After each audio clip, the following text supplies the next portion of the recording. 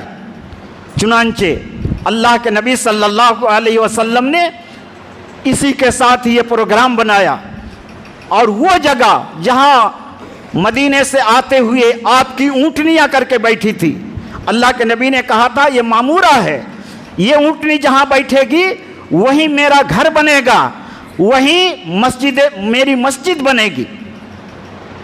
چنانچہ اسی جگہ کو آپ نے منتخب کیا۔ کہا کن کی زمین ہے؟ کہا یہ 2 یتیم بچوں کی یہ زمین ہے۔ کہا ان کو بلائیے۔ ان کو بلایا گیا، ان کو آپ نے قیمت دی اور وہ جگہ خرید لیا۔ گرچہ لڑکوں نے کہا تھا کہ ایسے بنائے، کہا نہیں ہم قیمت دے کر کے بنائیں گے۔ قیمت دے کر بنایا۔ وہاں کیا تھا؟ وہاں جھاڑیاں تھیں، گرکت کے پودے تھے، کچھ کھجور کے درخت تھے، کچھ ویرانہ تھا، اور کچھ مشرکین کی قبریں تھیں، ان کو اکھڑوا دیا، کھجور کے درختوں کو کٹوا دیا، زمین کو برابر کر دیا، اور وہاں آپ نے مسجد کی بنیاد رکھی۔ مسجد کی بنیاد رکھی، اور مسجد بناتے ہوئے بنفس نفیس بجاتے خود اللہ کے نبی بھی لیبر کی حیثیت سے، مزدور کی حیثیت سے آپ نے وہاں کام کیا، اور یہ شعر پڑھا کرتے تھے: اللہم لا عیش الا عیش الآخرہ فاغفر للانصار والمہاجرہ حاج الحمال لا حمال خیبر حاج ابر ربنا واتھر۔ تو اس کے جواب میں مسلمان کہا کرتے تھے: لئن قعدنا والنبی یعمل لذاک من العمل المذلل۔ نبی نے کہا یہ عیش دنیاوی عیش کوئی عیش نہیں، کوئی آرام نہیں، آخرت کی عیش، آخرت کا آرام حقیقت میں آرام ہے۔ اے اللہ مہاجرین کو بخش دے، اے اللہ مشرکین کو بخش دے۔ یہ بوجھ خیبر کا بوجھ نہیں، قسم ہمارے رب کی کہ وہ بہت نیک اور بہت پاکیزہ ہے۔ صحابہ اس کے جواب میں کہتے اگر ہم بیٹھے رہیں گے تو یہ ہمارا عمل بہت گمراہ کن عمل ہوگا، جبکہ نبی کام کر رہے ہیں۔ چنانچہ آپ نے مسجد کی بنیاد رکھی۔ اس وقت قبلہ اتر جانب تھا، بیت المقدس کی طرف۔ جب ہجرت کر کے آپ نبی آئے تھے تو بیت اللہ کی طرف اس وقت 16 یا 17 مہینہ تک ادھر ہی قبلہ رہا۔ چنانچہ آپ نے مسجد بنائی۔ مسجد کیسی تھی؟ لمبائی اس کی 100 ہاتھ تھی، اور چوڑائی بھی تقریباً 100 ہاتھ یا اس سے کچھ کم تھی۔ جو دروازہ، مین دروازہ تھا، دونوں جانب پتھر کے جوڑ کر کے پتھر کا دروازہ بنایا گیا، اور دیواریں کچی اینٹ اور گارے سے بنائی گئی۔ یہ پیلر جو لگائے گئے کھجور کے تنے تھے، اور اوپر جو چھت بنائی گئی کھجور کی پتیاں تھی، کھجور کی پتیاں تھی۔ در حقیقت دیکھنے میں تو یہ بہت معمولی تھی، لیکن در حقیقت یہ ایک یونیورسٹی تھی، جہاں بچوں کو پڑھایا جاتا تھا، تعلیم دی جاتی تھی، دل صاف کیا جاتا تھا۔ اسی لیے میں نے قرآن کریم کی آیت کریمہ سورہ جمعہ کی آپ کے سامنے تلاوت کی ہے: هو الذی بعث فی الأمیین رسولا منہم یتلو علیہم آیاتہ ویزکیہم ویعلمہم الکتاب والحکمہ وإن کانوا من قبل لفی ضلال مبین۔ وہی وہ ذات ہے جس نے اپنے ان پڑھ لوگوں میں ان پڑھ انسان کو، انہی میں سے ایک انسان کو نبی بنا کر کے بھیجا۔ وہ اللہ کی آیتوں کو پڑھ کر لوگوں کو سناتے ہیں، دل کو پاک اور صاف کرتے ہیں، اور اللہ کی جانب سے نازل کردہ آیتیں ان کو سنا کر کے ان کے ایمان، اذہان اور قلوب کو پاک، مجلہ اور مصفہ کرتے ہیں۔ یہی وہ نبی ہیں۔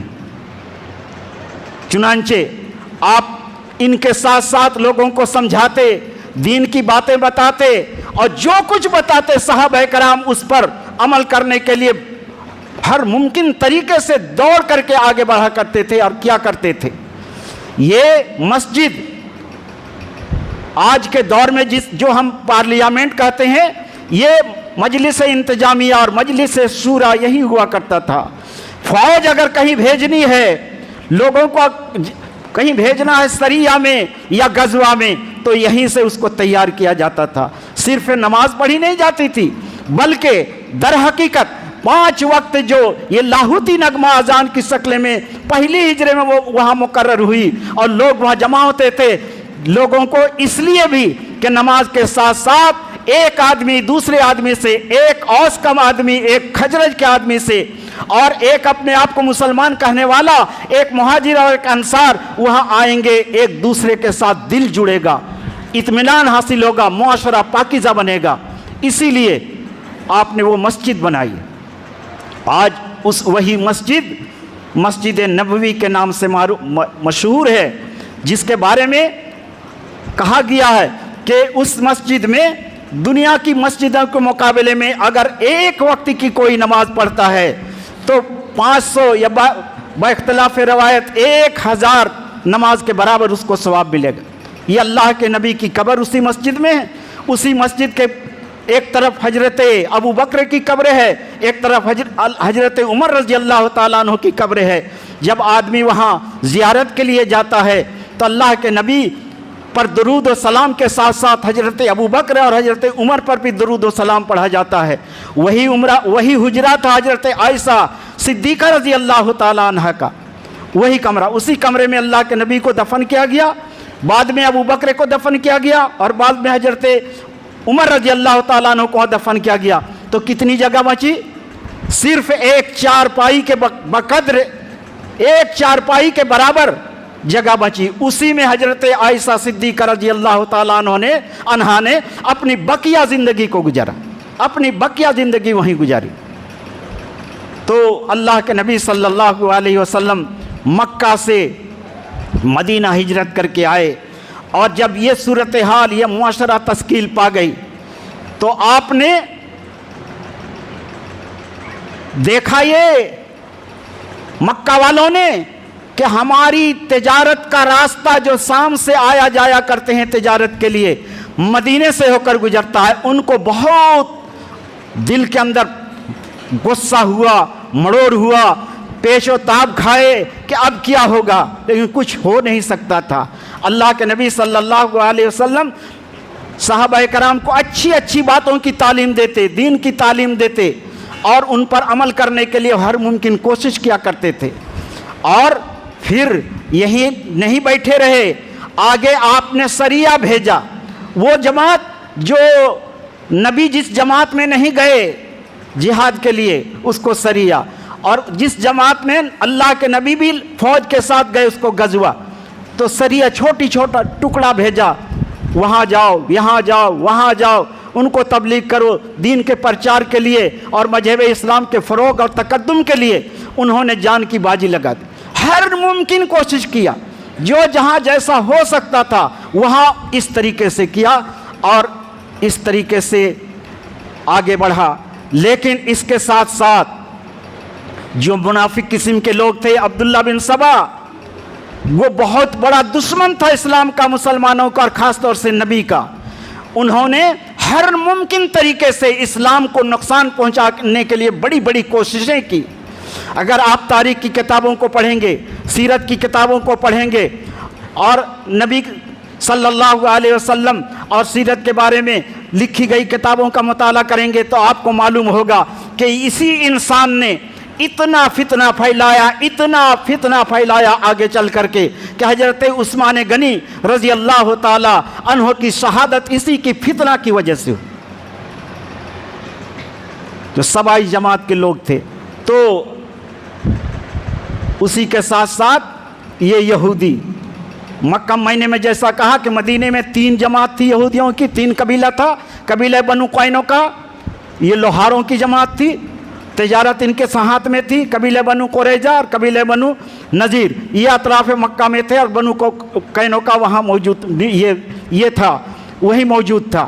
تو یہودیوں نے بھی اسلام کو نقصان پہنچانے کے لیے سب سے بڑی کوششیں کی، بہت زیادہ اسلام اور مسلمانوں کو نقصان پہنچانے کے لیے انہوں نے کوشش کی۔ جو بھی موقع ان کو ملتا تھا، گرچہ مسلمانوں سے معاہدہ تھا کہ تینوں قبیلہ کا کہ کوئی دوسرا باہری آدمی مسلمانوں پر حملہ کرے گا ہم آپ کی مدد کریں گے، ہمارے اوپر کوئی حملہ کرے گا تو مسلمان ہماری مدد کرے گا۔ اس کے باوجود گاہے بگاہے انہوں نے اس عہد کو توڑا اور اس کے خلاف عمل کیا، اور مسلمانوں کو مٹانے کے لیے انہوں نے بڑی بڑی کوششیں کی۔ انشاءاللہ یہ آگے بیان کیا جائے گا۔ وآخر دعوانا ان الحمدللہ۔